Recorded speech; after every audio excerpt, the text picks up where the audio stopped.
Hello everybody, welcome back inside the Tier 4 studio here in Morgantown, West Virginia for 24/7 Sports. I am Mike Casazza. It is good to see you all again, good to be seen again, here on the first day of spring football at West Virginia University. The 2018 season begins in earnest with a practice this afternoon, actually ongoing right about now.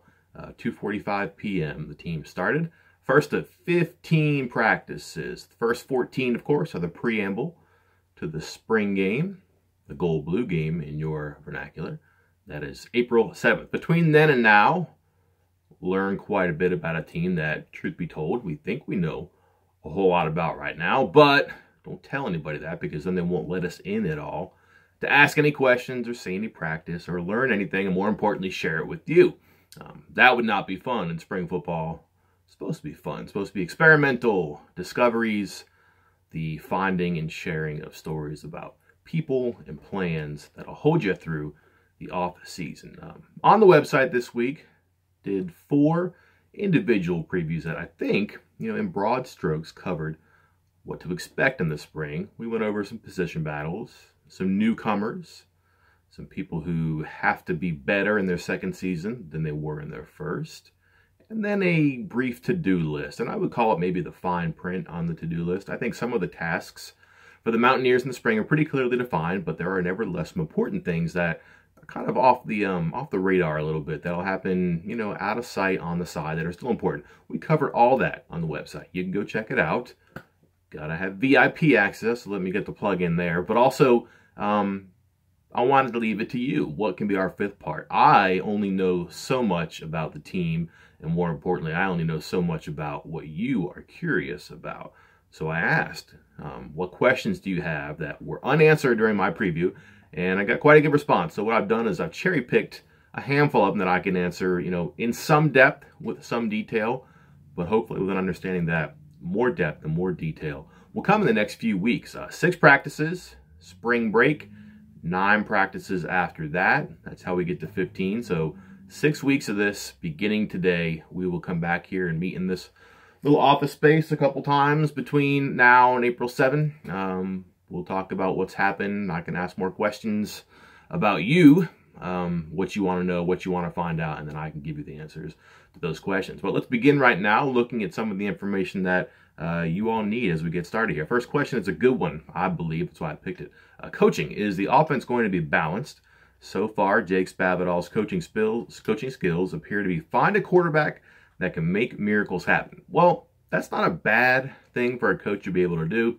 I've said this before, we've talked about it, but one of Jake Spavital's great skills, recruiting quarterback. When you talk about balance, though, what do you mean? Do you mean a 50-50 run-pass proportion? I don't know that that's the goal at West Virginia. I don't know that that's the goal in this type of college football today. Think about it, when the offense was very good a couple years ago in the 10-win season, ran the ball more than passing the ball. Why? It may have had something to do with the quarterback.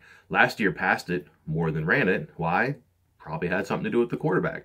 I don't know you can be at your best if you're limiting what you do the best just so you can be closer to 50-50. Do you really want Will Grier handoff or a Will Grier pass? Situationally, sure, there's a time and a place to be more balanced, but overall, 65-35, maybe that's too much, but perhaps 55-45 isn't.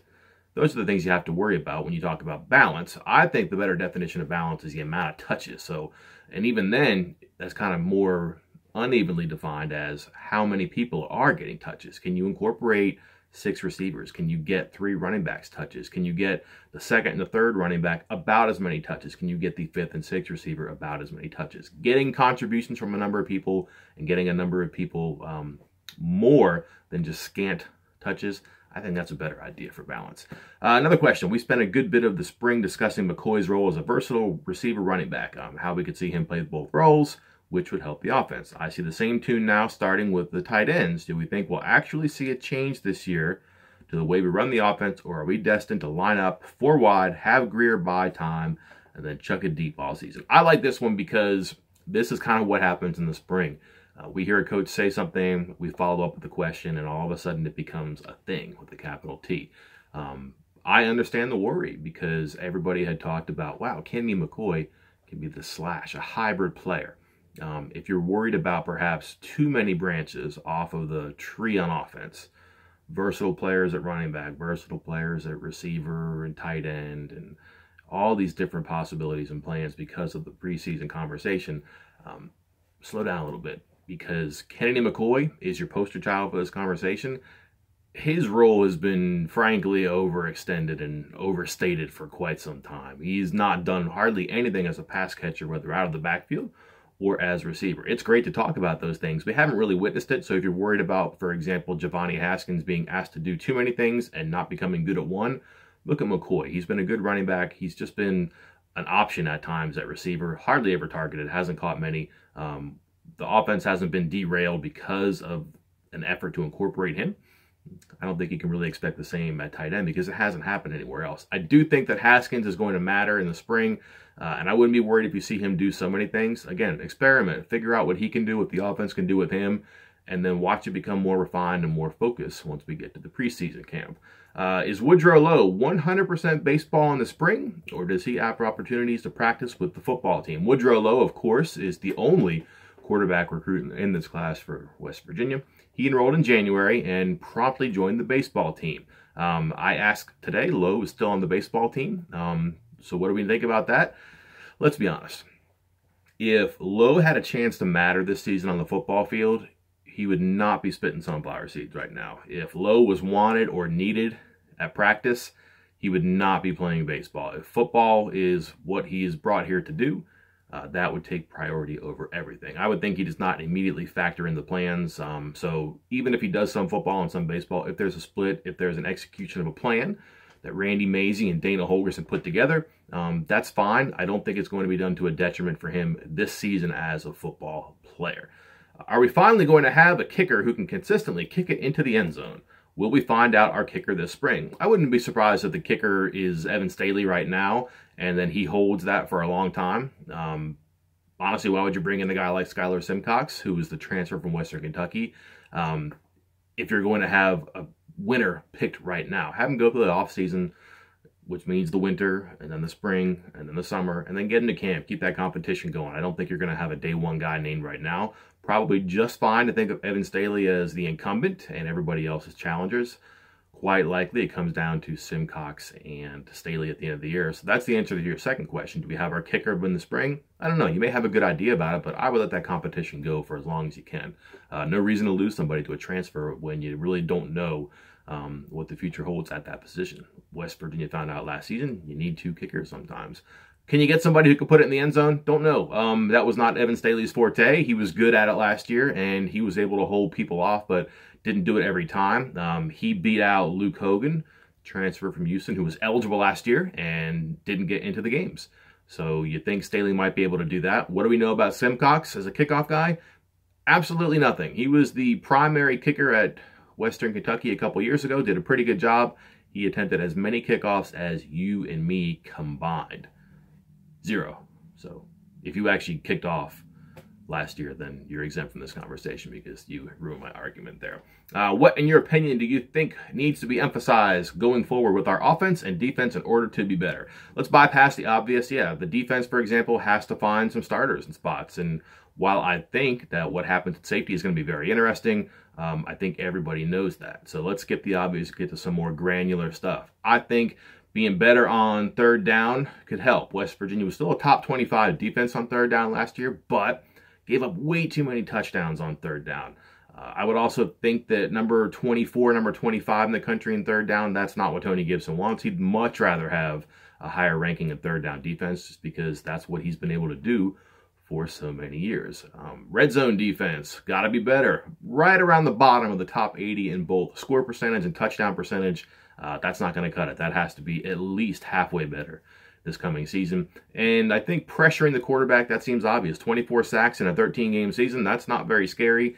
You don't get better when you lose Kaiser White and when you lose Adam Schuler. So can you be more exotic with your pressure packages? Can you find some more guys who can do it? Sure, I think that Tony Gibson could do that this year just because he has so many veterans back. He can add a little bit of complexity to the attack, be a little bit more exotic on defensive work. And then the other thing I think is important, you may have to find better athletes on defense to be more capable tacklers in space. Offensively, Again, you can go through some of the personnel parts, and those are pretty obvious. I would think that finding a way to give Will Grier a clean and comfortable pocket is priority number one. It just makes everything so much better. I think last year he was forced or encouraged to abandon the plan and to freelance more than anybody wanted. He's a better player, as are all quarterbacks, when they can just focus on see it and let it rip. When you're not moving your eyeballs around trying to figure out where the heat's coming from, you're looking in the right spots. That's downfield to your receiver who's hopefully, you think, streaking forward, slanting across the middle, and can catch a pass and run toward the end zone. Another one I think it's important too, receiver. We probably spend too much time talking about the a number of reps that backups have to get, but I think you still need to get them in the game. If you ask me, I want to have my best guys on the field as often as possible. I want to have Sills and Jennings and Sims in the game in the fourth quarter, but you got to give them a break, especially across the season. I don't think there's any question that West Virginia's receivers broke down last season. They should be better conditioned, maybe better able to handle that this year. Probably no one more so than David Sills, who finally has a second, full go-round in the off-season circuit as a receiver. That should help him, but if you can buy them a series here or there, you have to get quality stuff out of those second-string guys. You got to encourage the coaches to believe you can give your main guys a rest. Is Lindsey from Martinsburg healthy, and is he a candidate to make the depth list? There's going to be some room on safeties on the safety depth chart we can get to in a second here. I think that he's got a chance. Obviously, he had some obstacles when he first arrived. I think he's been clear of them for a while now. He's been an okay part of special teams for a while. He was a really good high school player. I think he's one of those guys you could put on a now or never list. And maybe that's too harsh, but I think certainly the time is now for someone like him. Been around, knows the program, certainly has the ability. He, again, was a really good high school player. They were excited to get, thought he kind of fit the mold of a player at safety. This would be a good opportunity for him to take advantage of some experimentation that's going to go on in the defensive backfield secondary. That's just not moving the known players around. That's incorporating some players that you may not know about and getting them in. Do you know anything about the Swedish walk-on offensive lineman who ended up here? No, and that's a shame. I wish I had more for you. We will probably never get to talk to him. His name is Eric Sjosted. Believe that's right. Not up on my Swedish, but an academy player over in Europe, was actually a fairly, I would say, regarded. I don't even know if that's the right word. He was more regarded as a defensive player, but he's 6'4", he's 250 pounds, and he's playing offensive line here. Just a guy who was picking up football in Europe and then found a program that could take him overseas, and he wound up here at West Virginia. That's not a story that we're probably ever going to tell. I could get into more about that, but that's just one of those things that they're never going to let you talk to him. So more I find out, perhaps it'll be a gift that I can share with you. Is Daniel Buchanan able to contribute along the defensive line? Now we are in the weeds of spring football. We're talking about walk-on defensive linemen from Mingo Central, AA schools in West Virginia. I like it. This is my wheelhouse. I think he'll have a chance to matter because by my count, West Virginia has 5 healthy scholarship defensive linemen. And yeah, he is a walk-on, or even if you want to be more technically correct, a preferred walk-on. He's not just a guy. Had Division I offers in the MAC, Central Florida. There was interest in him. He decided he wanted to play at West Virginia. He's gotten big. He's probably put on 30 pounds, and I would think 30 good pounds since he arrived. Redshirt freshman, 6'4", 300 pounds. By no means to see a guy who's going to start or get valuable playing time based on what happens in the spring.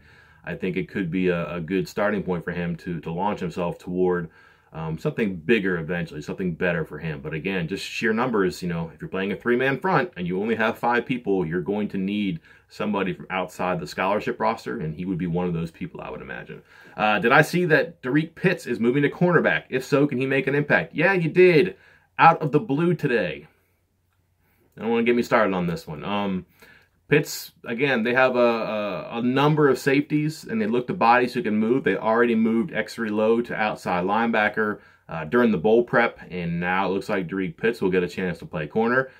He's the body type, 6'1", 185, long kid, rangy, really good athlete, and I think that there's a chance that it might stick. Again, you only have 6 scholarship cornerbacks, now 7. And if he's a guy who can play, that helps out a lot. He fits the mold of what they want. Again, a tall guy who right now knows the defense a little bit. It's an experiment. It may stick. I think that it's a situation with the player who has been around. This will be his second spring, where if it doesn't work, they can move Pitts back and he probably won't miss a beat. They know what he can do at Bandit. I don't think it's a loss if he doesn't play a lot of Bandit this spring. It ends up there in the fall. So that's a smart move, a calculated risk. Finally, who are the players that you had talked about who are dinged up and who will have a lighter spring? All right, I can't get this on my chest anymore. Story today on West Virginia University's website detailing the spring. We had no access to coaches the entire offseason. That includes signing day. So a story today that details position changes, injuries, things that, you really don't get through conversations. All of a sudden it's out there. It's pretty interesting reading. So it talks about Pitts and, moving positions, and it talks about Dylan Tonkery in the middle, things we've talked about before. Also some injuries that, as you know, they will never ever share with you. But in print today on the website, we find out no Jaleel Fields. He'll be out for the spring. No Lamont McDougal, which is big news. Don't know what happened with either of them, but we know that McDougal's shoulder was a mess late in the season last year. Always had it wrapped up and protected. And no David Long, which is maybe not a concern because he's very good, and you know how good he is, and how much can you put on his shoulders, and how much do you need to put on his shoulders is something you have to worry about. But we know he's not going to be in the spring. Don't know why. Just came out of the blue today. Can't really explain it. Can't really endorse it. But those are the facts as we know them, and perhaps we can find out more tomorrow. I've gone way too long. I plan on going 15 minutes. It's actually 16. My apologies. That leads me to my last question here. Is there a chance that we can get text answers for some of these questions so I don't have to watch your video? No.